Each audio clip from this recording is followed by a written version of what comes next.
Hi, my name is Judith Coles, and today I'm going to be talking to you about Bibles and supplies for Bible journaling, and you are just going to love this.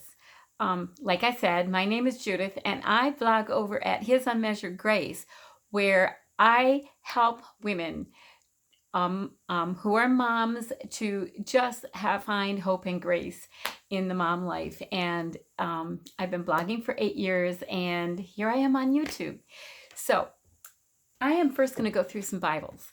And this is my very favorite Bible. But if you were going to journal and do Bible journaling art, this is not the Bible to use because, for one thing, the pages are very thin. Can you hear them rattling? They're just really thin. And although, if you can look really closely, I've underlined all over it, it's just not a good Bible to journal in because if you choose to paint or draw or use any kind of pen, it's probably going to show through. And I just haven't done it. Besides, to me, it's very special. And it's just not that kind of special where I want to start drawing it. But there are Bibles that you can draw in. But I will show you some Bibles, and then I will, near the end, show you a Bible that is not a journaling Bible and how I use it anyway when I want to get doodly or journaling. And this is a Journal the Word Bible. And I think it comes in several versions, and I love it. This one is in like my favorite current color, turquoise. And some of the colors are really nice. And some of the Bibles are, where this is a hardcover, some of them have a flexible cover now. This is a single column, which I always like. And where you have a lot of space here to journal in, and there's just room because sometimes, like in Psalms, it indents well enough that you have more space for drawing, and I really like that. I don't draw over the words. I try my best not to. That's a personal preference, and it's mine not to. So this is a HCSB. It's a Holland Bible, and it's a version that isn't the most popular in the sense that a lot of people don't know about it. It's not that it's a bad version or whatever like that. It's a Holman Christian Standard Bible. And this is a single column too, which is why I just love it. Look at all the space that you can journal. Whether you want to write down things and take notes, or you want to draw, it's like, look how much space there is. And I didn't go over the words at all. And so this is a really great Bible. And this is a King James version note-taking Bibles. And these are some of the Bibles that came out first. And although they still have these Bibles, a lot of them have a design on them, which really makes me want to have that Bible. I love Bibles. And so this is also single column, which gives more room in a lot of cases. Not as much as in the Holloman. You see that? It's a blank one. There's maybe not as much because it's squared off. And Psalms, I mean, yeah, because even in Psalms, there isn't as much room. But I like this Bible, nevertheless. If you are not as creative and you're just starting out, you might want a Bible like this. And this is my creative Bible, and it is a King James. I do love the King James, but the ESV is like my favorite right now. And what this is that this page is all pre-drawn. And so I colored in that, where this page is not. And so I use, these are a lot of stickers here. Some of them are stickers, that's not. And this is washi tape along here. And so when you're newer at Bible journaling, washi tape and stickers help you to use up. This is a sticker as well, and that's a sticker. So this is what I like about this Bible, that it's a beautiful Bible, but you don't always have to draw. You can color in. That they aren't all as tiny as that. Some of them have more room, like this one. And it also often gives me ideas of what to draw because I go to a Bible like that where somebody else came up with the idea and I kind of adapt it. It never turns out the same because my artwork isn't as good, so I might just take part of it. This is an NLT, a New Living Translation, and this Bible is beautiful and the cover's not hard, it's soft. And if you are new, this is a good Bible to get. And where I colored in the front, I didn't, I colored in the lines, okay? You know, the kind of coloring you did when you're a little girl. You see, there are a lot of the pre-drawn where you can color in. And they are so, I think that this Bible has the most creative, and yet there's some blank places in the Bible where you can do your own and come up with your own creativity. And so I've done that in some cases. This is mine. Okay? But now, if you're really into drawing, and I've often seen the Interlinear Bible used for, for painting. Okay, with watercolors. I tried it with acrylic, and I'm not so pleased because it comes out so dark. I love the watercolors, but I don't have any yet. So it just gives more room to draw. Or like with this one, I wrote out most of the verse, and I just did steadfast really big and decorative. And see, the one page, one side is the Bible text, and the other side of every last page is a blank page to create on, and that's just really wonderful. I love this ESC Bible. One reason I love it is because it feels like most of the Bibles did. I don't like hardcover Bibles as much, but at first they didn't have them.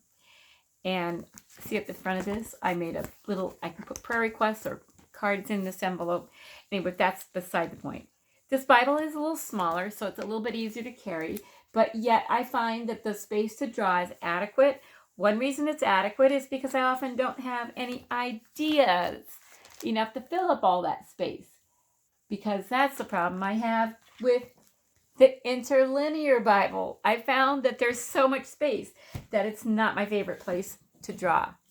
And this is also an NLT, a New Living Translation Bible. And this is a Thrive Bible. And there's a lot of Bible study type things in here, and it's wonderful. And there is a lot of room to draw. You see the big space here? It's really a great Bible. And I don't draw on top of the words. I don't like to cover them up. And so that is just a really wonderful Bible. And you see, there's lots of space, just a lot of space. And I like that. But what if you don't have a journaling Bible and you just have a regular Bible? Well, I have this little Bible that I often take to church because it fits in my purse. And this is a King James Version. And it's small. You see, everything in it is small. But I do things on the outside. This is one of my memory verse cards. Scripture memory verses. You can get them through my blog.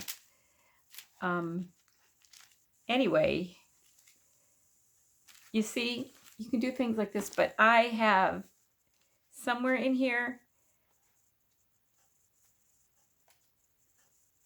see, I write around the edges. There's a lot you can do. And here, this is what I was looking for.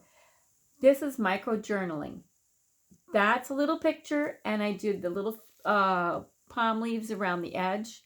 There's a lot you can do.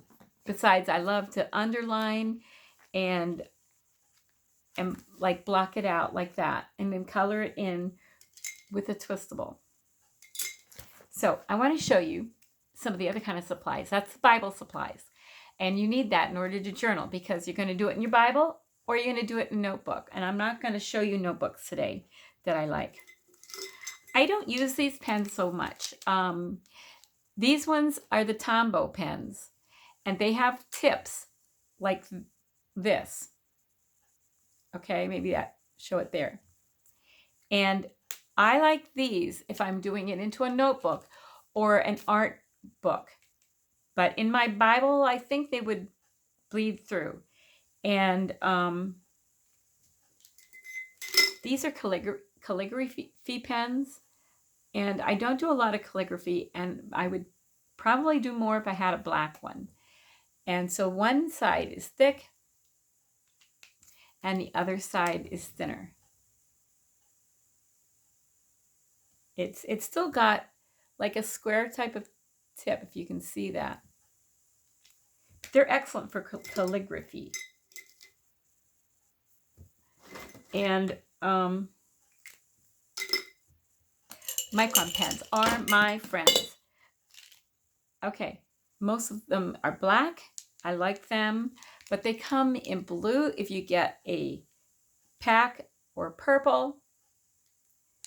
And you'll find all these things linked in the description box below this video. And these are gel pens. They came in a big pack, but do not get this kind. These die sometimes before you start using them, and other times they last forever. But what I love gel pens. I gotta find a good brand. These will not be linked. I have to find, but they have a fine point, even if that didn't look that fine. But I love, love, love using my Prismacolor pencils. They are just wonderful. And these are my go-to. I will start off by drawing, outlining, and creating in pencil. And then I might outline in these and then color it in. And then I might do it in a gel pen, or I might do it in a micron pen. And then I color it in with these and highlight and just, oh, go to town on them. I love them. But these are good too. And these are good because they work as pencil crayons. They're beautiful. I haven't used them as much. I have used them. Doesn't look like it, but I have. But I also, what I did with them is I wet the tips, and they work really wonderful to turn it into sort of a watercolor kind of thing. Okay, now, I love washi tape, but this is not expensive ones, and I have no idea where I got these from. I'll link washi tapes that are like good ones on Amazon. These are cheap, they work, and I love them, but they aren't as easy to work with as the better ones like these. But these are really special. Can you see how tiny they are? I love these. These are so neat. And the best gel pen, I've got to go back to Hobby Lobby, but it's an hour away. This cheap set, this is the last one. This is the surviving gel pen. And this is wonderful, and that it's worked forever, and I've just loved that about it. And if you're not too creative in the artistic way, these are stamps. And I got these two at Hobby Lobby. And this is my favorite one. I think this is a stamp art one. I have a whole lot of stamp art ones left over from my kids. So I can't think of anything else to share with you. And I hope you enjoyed this and got a lot of value out of it. So thanks for joining me. And before I go, subscribe below, and so you can hear me again.